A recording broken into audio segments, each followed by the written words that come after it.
gold and may silver. Na although tingnan mo nagkakaroon ng mga paint chip. Yan ang ng repaint. O tapos ang gagawin po natin to, i-adjust natin to yan, ganyan no. Babali.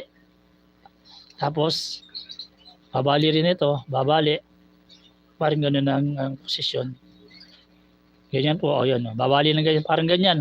Ngayon, itong heels niya, ay tatago po natin heels niya. Ganyan po magiging niyan magiging portion po niyan yan kasi ito po ay gaganyan nakikita niyo yan. Susuot siya ron, kaya yung kanyang heels ay babali ron. So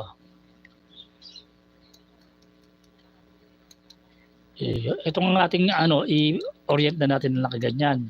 Ganyan ang orientation kasi niyan Tapos magkikita sila. Kikita sila rito. Igagano mo yan. A-adjust. Yan.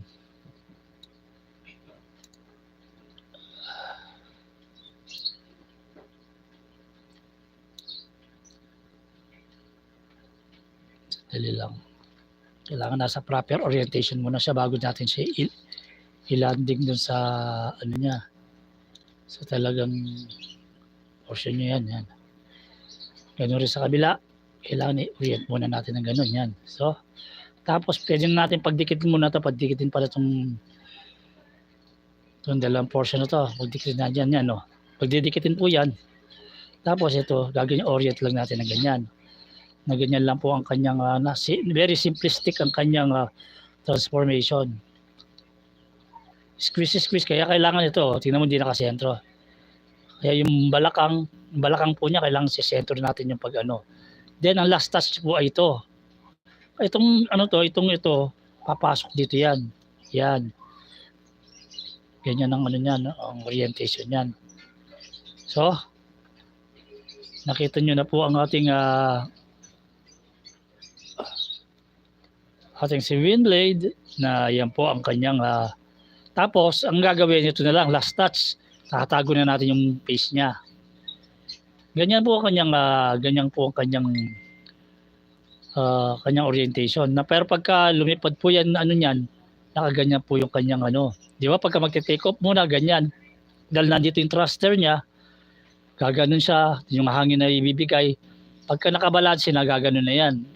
Yun yung magsisilbing ganyan na po ang niyan, ang looks niyan. Tingnan natin yung kanyang center. If center ba yung kanyang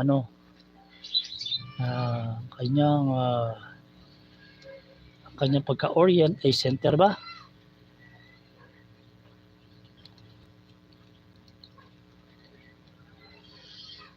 Yan, kaya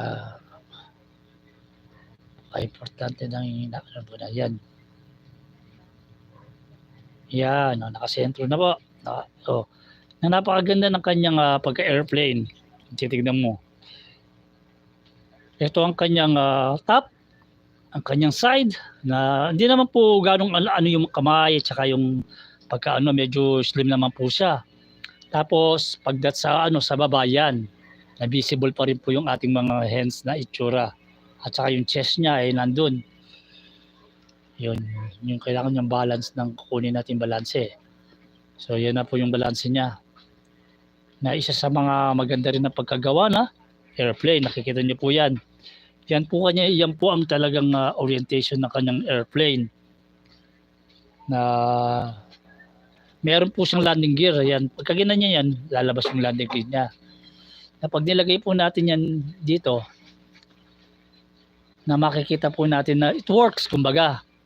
Maganda po ang kumbaga ang kanyang pagka balanse. Yung pagka-balanse ng kanyang jet ay na-justify po talaga yung figure.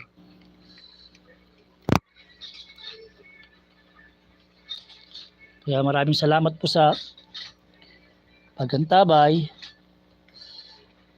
sa panonood. Medyo napagod na po yata yung ilaw natin, ay ayaw na sumindi.